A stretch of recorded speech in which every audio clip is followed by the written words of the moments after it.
Je vous ai dit que les nanotubes ne sont pas synthétisés comme des feuilles de graphène qu'on enroule sur eux-mêmes. Mais alors, comment sont-ils fabriqués?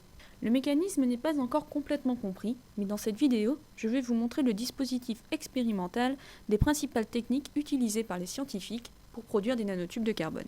Il y a deux techniques principales. La première a été utilisée fut la méthode par arc électrique. Voici la chambre de production par arc électrique. Celle-ci est remplie avec un gaz non réactif. À l'intérieur, deux tiges de graphite sont insérées et un courant est appliqué entre elles. Une des tiges est appelée anode et l'autre la cathode.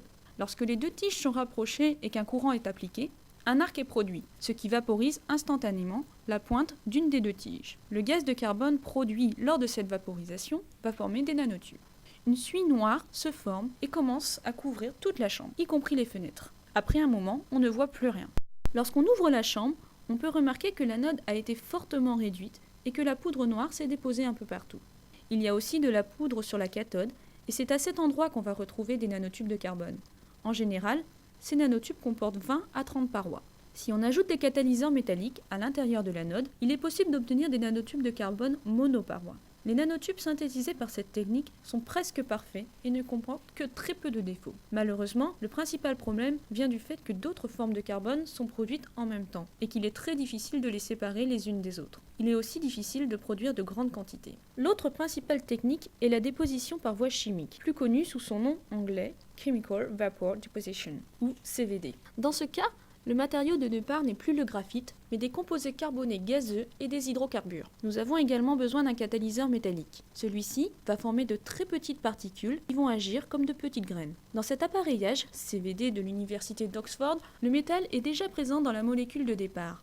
Il utilise du ferrocène, qui contient un atome de fer par molécule. Le jeune chercheur prend un tube propre et prépare l'expérience. Il introduit un nouveau fond dans le tube et ferme toutes les espaces vides avec un coton résistant à la chaleur. La solution d'hydrocarbures est chauffée et un gaz non réactif passe à travers. Le mélange passe ensuite à travers le four, dans lequel la température peut varier de 300 à 1150 degrés.